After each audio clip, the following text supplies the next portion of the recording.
बिस्मिल्लाहिर्रहमानिर्रहीम। पिछले लेक्चर में हमने वाइंडिंग अप पिटिशन की ग्राउंड्स देखी डिटेल में, और हमने समझा कि कंपनी जो है वो किन हालात में वाइंड अप हो सकती है, और ब्रीफली हमने वाइंडिंग अप की डेफिनेशन और डिसोल्यूशन का जो कंपनी का प्रोसीजर है वो सारा देखा। अब ये जो पिटिशन फॉर वाइंडिंग अप है ये डील होती है सेक्शन 304 के तहत। और इसमें बैक ड्रॉप में आप याद रखें कि जो सेक्शन 5 और सेक्शन 6 पे मैंने लेक्चर किया था जुरिस्डिक्शन ऑफ कंपनीज पे,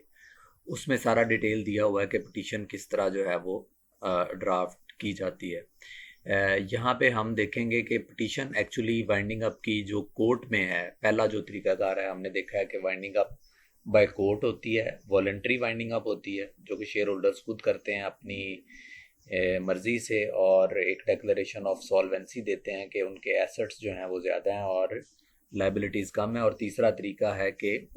winding up under the supervision of court. So जो पहला तरीका है winding up petition before the court,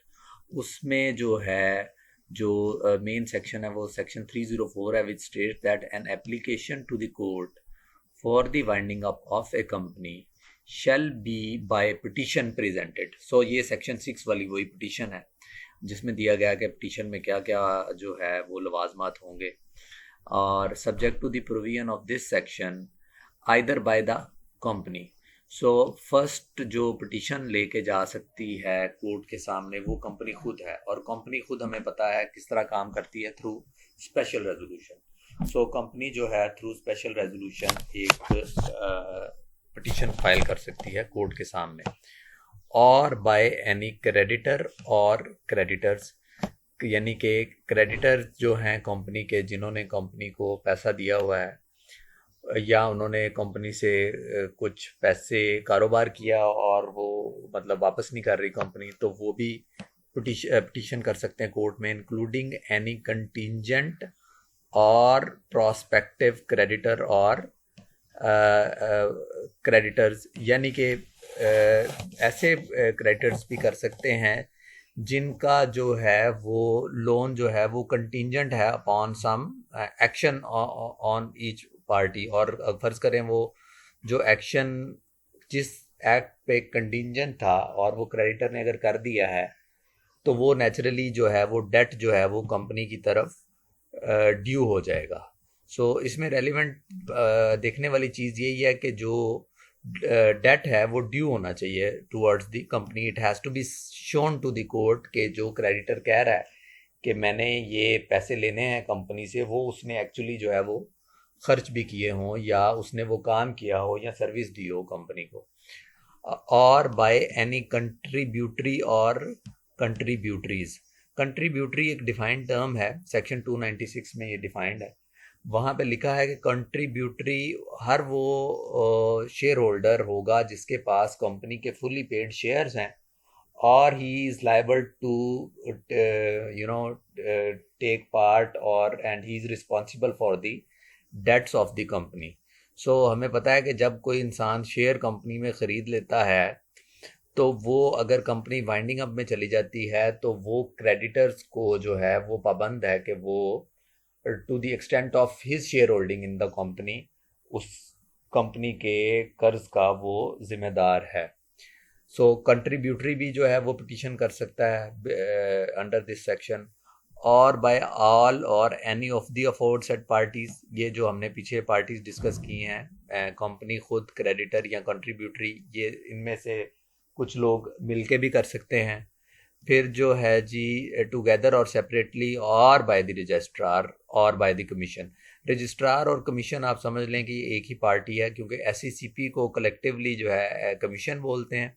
securities and exchange commission of Pakistan, और उसका एक ऑफिसर होता है रजिस्ट्रार, उसको भी लॉ ने इख्तियार दिया है कि वो भी पिटीशन हाई कोर्ट में फाइल कर सकता है, और by a person authorised by the commission in that behalf. So यानी कि कमीशन खुद करे या उसका कोई ऑफिसर जो है जिसको वो ड्यूली ऑथोराइज करेंगे। अच्छा, इसमें एक्सेप्शंस क्या हैं जी? प्रोवाइडेड दैट, या ये जो मज़ीद जो हैं ये लोग पिटीशन तो कर सकते हैं, लेकिन उन्होंने ये वाली जो नीचे अब हम डिस्कस करने लगे हैं, ये वाली कंडीशंस भी इन्होंने पूरी करनी है। So a contributory shall not be entitled to present a petition for winding up a company unless, contributory की डेफिनेशन तो हमने समझ ली है, लेकिन ये आप समझ लें कि ये शेयर होल्डर की बात है जो कि कंपनी का पैसे दे के, यानी कि पेड अप कैपिटल में पैसे जमा करवा के उसके अगेंस्ट उसको शेयर्स इशू हुए हैं, तो वो कंट्रीब्यूटरी कब तक नहीं कर सकता जी? Number one, either the number of members is reduced in the case of a private company below 2 और in the case of a public company below 3। ये हमने आपको याद है कि सेक्शन 301 में हमने ये ग्राउंड एक पढ़ी थी जिसमें कहा गया था कि अगर प्राइवेट लिमिटेड कंपनी के 2 से मेंबर्स कम होते हैं या पब्लिक लिमिटेड कंपनी के 3 से कम होते हैं तो ये जो है कंट्रीब्यूटरी जो है ये पिटीशन कर सकता है कोर्ट में कि इस कंपनी को बंद कर दिया जाए। और इसकी सेकंड कंडीशन है the shares in respect of which he is a contributory or some of them either were originally allotted to him or have been held by him and registered in his name for at least 180 days during the 18 months from the commencement of the winding up or have or devolved on him through the death of a former holder. इस sub section में law ये ensure कर रहा है कि जो share holder है वो उसने जो शेयर हेल्ड किए हैं कंपनी में at least for 180 days during the 18 months। इसका मकसद यही है कि जाहिर है कि कोई शेयर होल्डर जो है वो अभी अचानक अभी बने शेयर होल्डर उस कंपनी में और जो है वो पिटीशन कर दे वाइंडिंग अप की। सो इस तरह की चीज़ को अवॉइड करने के लिए या एक जेन्युइन शेयर होल्डर को राइट देने के लिए ये टाइम पीरियड भी जो है वो लेजिस्लेचर ने प्रपोज किया है। देन बी है कि जी रजिस्ट्रार कब कर सकता है? The registrar shall not be entitled to present a petition for the winding up of a company unless the previous sanction of the commission has been obtained to the presentation of the petition। अच्छा, previous sanction का मतलब ये है कि registrar खुद जो है एक ऑफिस होल्डर है या एक एम्प्लॉई है कमीशन का, वो खुद से ना कर सके। कमीशन से मुराद ये है कि अगर हम SCCP एक्ट हम देखेंगे जब हम उस पर लेक्चर करेंगे तो कमीशन जो है वो कॉन्स्टिट्यूट करती है उसके जो सारे कमिश्नर्स हैं, यानी कि फ़र्ज़ करें 5 कमिश्नर्स अगर बैठे हुए हैं तो लॉ में लिखा है SCCP एक्ट 1997 में कि वो सारे जो कमिश्नर्स मिल के कमीशन को कॉन्स्टिट्यूट करते हैं। सो सारी पावर्स SCCP एक्ट 1997 ने जो दी हैं वो 5 कमिश्नर्स को कलेक्टिवली दी हैं। सो 5 कमिश्नर जो हैं वो मिल बैठ के एक अपनी मीटिंग में फ़ैसला करेंगे और उस मीटिंग में ये एम्पावर करेंगे रजिस्ट्रार को कि भाई आप ये कंपनी को वाइंड अप कराने की पिटीशन कर सकते हैं। इसका ये चीज़ आप समझ लें कि जितनी भी रेगुलेटरी बॉडीज़ होती हैं उसमें जो कमीशन का कॉन्सेप्ट है या जो कॉलेजिएट बॉडी होती है वो किसी जगह पे 3 मेंबर्स हो सकते हैं, किसी जगह पे 5 हो सकते हैं या 7 हो सकते हैं, लेकिन उसी लॉ में दे दिया जाता है उन कमीशन के लोगों को इख्तियार कि वो फर्दर डेलीगेट अपना इख्तियार जो है वो दूसरे ऑफिसर्स को DG को यानी कि डायरेक्टर जनरल को दे दें, किसी डायरेक्टर को दे दें, किसी रजिस्ट्रार को दे दें ये पावर। उसकी वजह ये होती है फैसिलिटेशन करने के लिए कि हर छोटे मोटे मामले पे भी कमीशन को खुद ना बैठना पड़े, बल्कि कुछ इख्तियारात वो पहले से ही डेलीगेट करके जो है बाकी ऑफिसर्स को दे दें। और इसमें रेलिवेंट फैक्ट ये है कि वो जो है वो इख्तियारात लॉ उनको इजाज़त दे और कि भाई ये वाले इख्तियारात वो किसी को डेलीगेट कर सकते हैं। जब कमीशन फिर रजिस्ट्रार को सैंक्शन दे देगी, और सैंक्शन का नेचुरल मतलब यही है कि रजिस्ट्रार अगर किसी कंपनी की वाइंडिंग अप प्रोसीडिंग्स कंपनी इस एक्ट की डिफरेंट प्रोविजंस की वायलेशन के अगेंस्ट अगर क्लेम करता है और ख़ास तौर पे उसमें वो जो सेक्शन 301 की ग्राउंड्स हैं वो अगर कोई ग्राउंड मीट करती है कंपनी या वायलेशंस ऐसी हैं कि जो वो उन ग्राउंड्स के अंदर आती हैं तो वो फिर कमीशन को एक एप्लीकेशन भेजेगा, साथ सारे डॉक्यूमेंट्स रेलिवेंट लगाएगा और सैंक्शन मांगेगा कि जी मुझे इजाज़त दें कि मैं ये हाई कोर्ट में पिटीशन फाइल कर दूं। अब जब वो पिटीशन या सैंक्शन लेने जाएगा तो लॉ की फिर ये रिक्वायरमेंट है कि provided that no such sanction shall be given unless the company has first been afforded an opportunity of making a representation and of being heard। यानी कि कंपनी बंद करनी तो है कमीशन ने, लेकिन जब वो रजिस्ट्रार से एप्लीकेशन आ जाएगी सैंक्शन सीक करने की, तो कमीशन फिर उस कंपनी को एक नोटिस भेजेगा या शो कॉज करेगा कि जी आप आए, क्यों ना आपकी कंपनी को हम फलां फलां लॉ की वायलेशन की वजह से बंद कर दें। सो उस नोटिस के अगेंस्ट फिर कंपनी जो है वो जवाब फाइल करेगी और जाके जो है उनका जो कंपनी के लॉयर्स हैं या जो रिप्रेजेंटेटिव्स हैं वो जाके एससीसीपी के सामने कमीशन में पेश होंगे, वहाँ पे बहस करेंगे और उस बहस करने के नतीजे में या तो वो जो सैंक्शन रजिस्ट्रार ने भेजी है for seeking sanction to file winding up, या वो रिजेक्ट हो जाएगी या फिर कमीशन एग्री करेगी विद दैट सैंक्शन और कंपनी के स्टांस को रिजेक्ट करेगी और उसको रजिस्ट्रार को इजाज़त दे देगी और फिर रजिस्ट्रार जो है वो हाई कोर्ट में जाके पिटीशन फाइल करेगा। सी में जो कमीशन है, पहले बी में तो हमने रजिस्ट्रार का इख्तियार देखा, अब सी में द कमीशन और a person authorised by the commission in that behalf shall not be entitled to present a petition for the winding up of a company unless an investigation into the affairs of the company has revealed। यानी कि registrar ने तो violation के against की petition, commission भी कर सकती है, लेकिन कब? जब कि कोई इन्वेस्टिगेशन की गई है कंपनीज के अफेयर में बाय द कमीशन और उसमें क्या हुआ है दैट इट वाज फॉर्म्ड, और ये साबित हुआ है कि ये जो कंपनी जो है it was formed for any fraudulent और अनलॉफुल पर्पस। आपको पता है सेक्शन 301 में एक ग्राउंड हमने ये देखी थी कि जिसमें अगर कोई कंपनी इलीगल ऑब्जेक्टिव के लिए बनती है तो उसको बंद किया जा सकता है। तो इस केस में रजिस्ट्रार के पास नहीं बल्कि कमीशन के खुद का इख्तियार है, बट उस इलीगैलिटी को इस्टेब्लिश करने के लिए एक इन्वेस्टिगेशन का होना भी ज़रूरी है, और that it is carrying on A business not authorized by its memorandum or that its business is being conducted in a manner oppressive to any of its members। अच्छा, अगर आप ये गौर करें कि ये जितनी भी चीज़ें लिखी हैं ये सारी ग्राउंड्स हैं सेक्शन 301 की, सो आप इनको मैच भी कर सकते हैं और समझ भी सकते हैं कि किन किन मामलात में जहां इख्तियार दिया गया है कंपनी को वाइंड अप करने का, वहाँ ना सिर्फ ये क्लियरली लॉ ने बताया है कि कौन वाइंडिंग अप पिटीशन फाइल कर सकता है, बल्कि ये भी बताया है कि किस किस पार्टी के लिए कौन कौन सी ग्राउंड्स जो हैं वो रेलिवेंट होंगी। सो ये जो है कि बिजनेस जो है कंपनी का अगर ऑप्रेसिवली मैनेज किया जा रहा है to and which is against the rights of the members or person concerned in the formation of the company, or that its management has been guilty of fraud, यानी कि ये सब कुछ इन्वेस्टिगेशन में चीज़ें आ रही हैं, misfeasance और other misconduct towards the company or towards any of its members, and such petition shall not be presented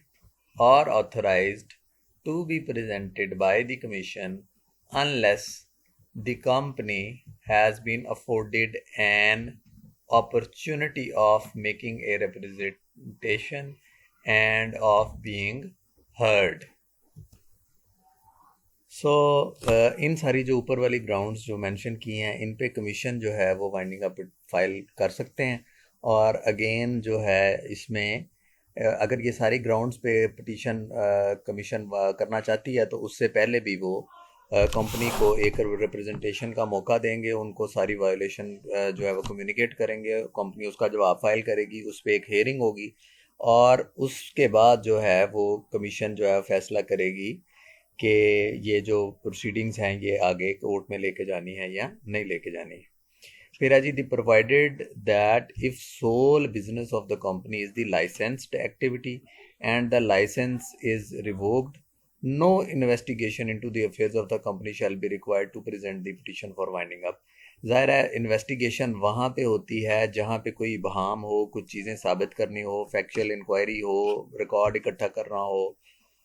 लेकिन अगर लाइसेंस ही रिवोक हो जाए तो ज़ाहिर है ये एक क्रिस्टल क्लियर मामला है, इसमें इन्वेस्टिगेशन की ज़रूरत फिर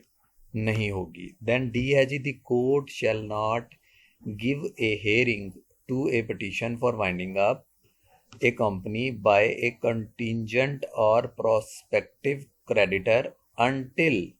such security for costs have been given as the court think reasonable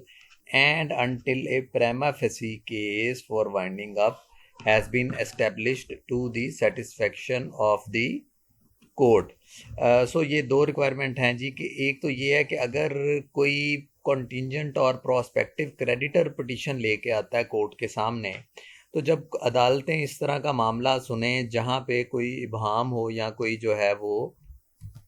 so basically जो क्रेडिटर्स है वो आके अदालत से यही कहता है कि जी क्योंकि कंपनी मेरे पैसे नहीं दे रही और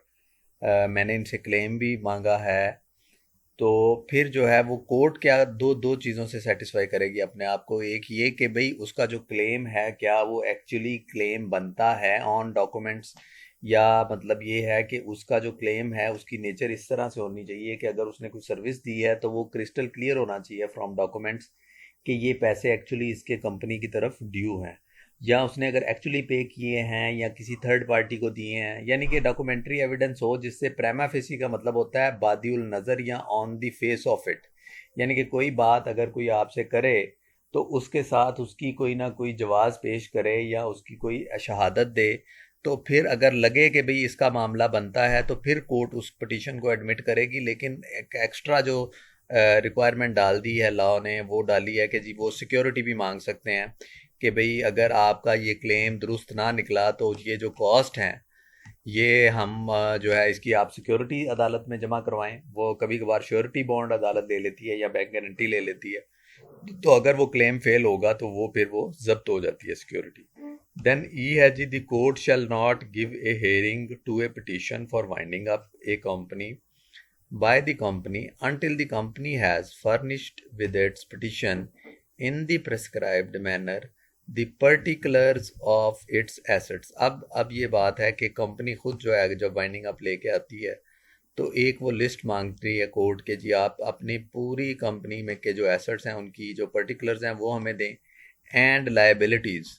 और जिन जिन लोगों के आपने पैसे देने हैं या लाइबिलिटीज़ हैं कंपनी की सारी एक्सप्लेन करें, and business operations and the suits और प्रोसीडिंग्स पेंडिंग अगेंस्ट इट, यानी कि बिजनेस ऑपरेशन के बारे में भी सारी डिटेल कोर्ट के सामने आ जाएगी। और इसके अलावा अगर कोई अदालती कार्रवाई या केसेस चल रहे हैं कंपनी के अगेंस्ट, तो वो भी जो है वो अदालत जो है वो डायरेक्ट कर सकती है कंपनी को कि ये सारे, क्योंकि ये सारे डॉक्यूमेंट्स या सारी चीज़ों को सामने रखते हुए ही अदालत जो है वो एक इन्फॉर्म्ड डिसीजन कर सकती है और बेटर एडजुडिकेशन कर सकती है जी। फिर सेक्शन 305 में यही जो पार्टीज़ हैं इन्हीं के पास इख्तियार है कि वो वॉलंटरी वाइंडिंग अप अगर परसू कर रही हैं या जो subject to court supervision file करना चाहते हैं, तो इस सेक्शन जो है ये 305 जो है इसके मुताबिक वही पार्टीज़ जो हैं उनके पास ये इख्तियार है। देन सेक्शन 306 है जी, commencement of winding up by court. ये क्वेश्चन रेलिवेंट हो सकता है कि अगर फ़र्ज़ करें 1 साल पहले जो है वो वाइंडिंग अप पिटीशन फाइल हुई है, तो ये ऐसा नहीं होता कि सेम डे ही वाइंडिंग अप पिटीशन फाइल हो या उसके फ़ौरन बाद जो है वो कोर्ट ऑर्डर कर दे। नॉर्मल प्रोसीडिंग्स कोर्ट में ये होता है कि पहले वाइंडिंग अप पिटीशन आएगी, उसके बाद जो कंपनी है रिस्पोंडेंट कंपनी, उससे कोर्ट जो है वो जवाब मांगेगी। उनका जब जवाब फाइल हो जाएगा, साथ में एससीसीपी भी हर वाइंडिंग अप प्रोसीडिंग्स में पार्टी होती है क्योंकि सारा रिकॉर्ड रजिस्ट्रार के पास होता है, उसको बुलाते हैं। फिर सबको सुनने के बाद जो है वो कोर्ट फैसला करती है। तो अब लॉ ने ये क्लैरिफाई कर दिया कि जो वाइंडिंग अप पिटीशन है ये it will deem to commence at the time of presentation of the petition for the winding up. So अगर फ़र्ज़ करें वाइंडिंग अप पिटीशन 2019 में फ़ाइल हुई है और उसका 2020 के एंड में ऑर्डर पास होता है, तो वो इस सेक्शन की वजह से that order shall take effect from the day it was actually presented, क्योंकि ये भी लॉ कह सकता था कि जी वाइंडिंग अप कमेंस होगी from the date the winding up order is actually made. लेकिन ऐसा नहीं है, लॉ ये कह रहा है कि जी a winding up of a company by the court shall be deemed to commence at the time of the presentation of the winding up। अच्छा जी, फिर इसके बाद जो है जब पिटीशन कोर्ट सुनेगी तो कोर्ट के पास जो है क्या क्या इख्तियारात हैं, कोर्ट कौन कौन सा ऑर्डर कर सकती है, ये भी जो है ये ही लॉ ने ही क्लैरिफाई कर दिया है। सो 307 में है कोर्ट में ग्रांट इंजंक्शन। इंजंक्शन से मुराद ये है कि वो किसी किस्म का ऐसा इंजंक्टिव ऑर्डर कोर्ट पास कर सकती है जिसमें किसी दूसरी पार्टी को या किसी भी रेलिवेंट पार्टी को रिस्ट्रिक्ट कर दिया जाए या रिस्ट्रेन कर दिया जाए from doing a certain act. इसमें है जी द कोर्ट में at any time after presentation of the petition for winding up a company under this act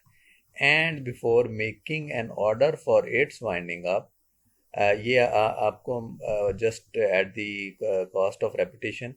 कि पहले वाइंडिंग अप पिटीशन आएगी, उसके बाद किसी स्टेज पे वाइंडिंग अप ऑर्डर होगा और वाइंडिंग अप ऑर्डर के बाद लिक्विडेटर अपॉइंट होगा। वो सारे एसेट्स कंपनी के रियलाइज करके बेच के लाइबिलिटीज़ का तयन करके उनको क्लियर करेगा, उसके बाद डिसोल्यूशन का जो है वो ऑर्डर होगा। सो ये 4 स्टेप्स हैं। Upon the application of the company itself or any of its creditors or contributories, restrain further proceedings in any suit or proceeding against the company upon such terms as the court think fit। So कोई भी मुकदमा winding up petition के अलावा company के खिलाफ चल रहा हो अगर, तो अप्रोप्रिएट केसेस में जहां कोर्ट ये मुनासिब समझे कि ये जो मुकदमे की प्रोसीडिंग्स हैं इनको रुकना चाहिए अनटिल के कोर्ट, क्योंकि देखें इस कोर्ट का सुपरवाइजरी रोल है जिसने हर शेयर होल्डर का, हर क्रेडिटर का, हर कंपनी के रेलिवेंट बंदे का इंटरेस्ट जो है या उसके राइट्स को सिक्योर करना है। सो इसलिए लॉ ने ये इख्तियार दे दिया है। हो सकता है कोर्ट ये समझे कि भाई अगर कोई प्रोसीडिंग चल रही हैं तो कोर्ट की अपनी प्रोसीडिंग पे कोई फ़र्क नहीं पड़ता, तो वो स्टे या जो है इंजंक्शन ग्रांट ना करें। सो इस वजह से लॉ ने कोर्ट को ये गुंजाइश दी है कि द कोर्ट थिंक्स फिट। देखें ना, ये भी एज ए जो हम लॉयर जब चीज़ पढ़ते हैं या कोई फ्रेज़ पढ़ते हैं तो या तो ये है कि यहाँ पे वो रीजंस बता दी जाती कि कब स्टे दिया जाएगा या कब नहीं दिया जाएगा, लेकिन यहाँ पे डिस्क्रिशनरी इख्तियार है कि भी कोर्ट थिंक्स फिट कि भी किस केस में अदालत समझती है कि ये मुनासिब ऑर्डर है कि हमें इंजंक्शन ग्रांट करनी चाहिए या नहीं करनी चाहिए। ये कोर्ट की एक सवाबदीद है, इन अप्रोप्रिएट केसेस कोई भी ऐसा वो ऑर्डर कर सकते हैं। तो फिर सेक्शन 308 में है जी powers of court on hearing petition. पहले इंटरिम ऑर्डर की हद तक जो है वो ऊपर वाला सेक्शन डील करता है। अब 308 में डिटेल बताया है कि कोर्ट के पास क्या क्या इख्तियारात हैं। द कोर्ट में on receipt of A petition for winding up under section 304 pass any of the filing order namely dismiss it with और विदाउट कॉस्ट्स, यानी कि खारिज कर दें मुकदमे को, देखें और कहें कि जी रिकॉर्ड पे आपने जो डॉक्यूमेंट लगाए हैं या अगर इवन नहीं लगाए तो केस जो है वो बनता नहीं है, लिहाजा उसको खारिज कर दें। Make any interim order as it thinks fit. Interim order और फाइनल ऑर्डर में ये फ़र्क है कि जो नेचर होती है इंटरिम ऑर्डर की वो इस तरह की होती है कि वो इंटरवीनिंग पीरियड में until the next date of hearing एक या उससे बाद तक इवन एक मामले को जो है वो ऑर्डर डील करता है। और सी में है जी appoint a provisional manager of the company till the making of a winding up order. देखिए वाइंडिंग अप ऑर्डर अगर पास होगा तो लिक्विडेटर अपॉइंट होगा जो कि लिक्विडेट कर देगा कंपनी को, उसके एसेट्स को बेच देगा या इकट्ठे करेगा या रियलाइज करेगा। इस दौरान अगर अदालत को ये लगता है कि वाइंडिंग अप ऑर्डर करने से पहले ही जो है वो सिक्योर कुछ चीज़ें करनी हैं, तो जो ये प्रोविजनल मैनेजर और लिक्विडेटर में सिर्फ रोल का फ़र्क है इस वजह से इसको ज़्यादा आपने कंफ्यूज नहीं करना। ये प्रोविजनल मैनेजर का मकसद ये होता है कि वो मैनेज करेगा affair provisionally before the winding up order is actually passed. अगर वाइंडिंग अप ऑर्डर पास हो जाता है तो हो सकता है कोर्ट उसी प्रोविजनल मैनेजर को लिक्विडेटर डिक्लेयर कर दे। सो प्रोविजनल मैनेजर अगर वर्ड यूज़ होगा तो आपने ये समझना है कि अभी वाइंडिंग अप ऑर्डर उस केस में पास नहीं हुआ। देन डी है जी, make an order for the winding up of the company with और without cost. Winding up order पास कर दे कोर्ट, जाहिर है। और फिर ई में है जी, any other orders as it thinks fit, कि कोई भी ऑर्डर जो है जो कि उस मामले में अदालत मुनासिब समझे उसको वो पास कर सकती है। Provided that an order under this sub section shall be made within 90 days from the date of presentation of the petition. यहाँ पे टाइमलाइन को तय कर रही है अदालत के जो भी ऑर्डर पास करना है उसको जो है वो 90 days से ज़्यादा डिले जो है वो कोर्ट ना करे। फिर है जी, provided further that before appointing a provisional manager under clause C the court shall give notice to the company and afford a reasonable opportunity to it make its representations, if any, unless for special reasons to be recorded in writing the court thinks fit to dispense with such notice। Again law का ये general principle है कि जब भी किसी party के against order pass करेगा कोई भी इदारा, कोई एडजुडिकेटिंग अथॉरिटी, कोई कोर्ट, तो ये जनरल लॉ है कि आडी ऑल्टन पार्टम एक आपने सुना होगा मकाला, जिसका मतलब है कि no one should be condemned unheard. और ये एक नेचुरल राइट है ऑफ ए पर्सन जिसके बारे में कोई फैसला करना है। तो इस केस में भी प्रोविजनल मैनेजर अपॉइंट करने से पहले कोर्ट कंपनी को जो है वो नोटिस करेगी। लेकिन एक गुंजाइश लॉ ने ये भी दे दी कि उसको प्रोविजनल मैनेजर को अपॉइंट अगर किसी ऐसे मामले में करना है जहाँ पे कोर्ट को अपेरेंटली लग रहा हो कि वरना अगर हमने कंपनी को नोटिस किया और इसमें टाइम लग जाएगा और कोई कंपनी की प्रॉपर्टी ज़ाया हो सकती है, तो फिर उस केस में जो है वो प्रोविजनल मैनेजर को वो इमीडिएटली भी अपॉइंट कर सकते हैं। Provided also that the court shall not refuse to make a winding up order on the ground only that the assets of the company have been mortgaged for an amount equal to or in excess of those assets, or that the company has no assets। यानी कि सिर्फ इस वजह से कि company के assets जो हैं वो मॉर्टगेज हुए हुए हैं इक्वल टू और in excess of those assets, के भाई वो मॉर्टगेज करवाया जाए। ज़ाहिर है मॉर्टगेज जब होती है तो उसके बदले में कंपनी जो है वो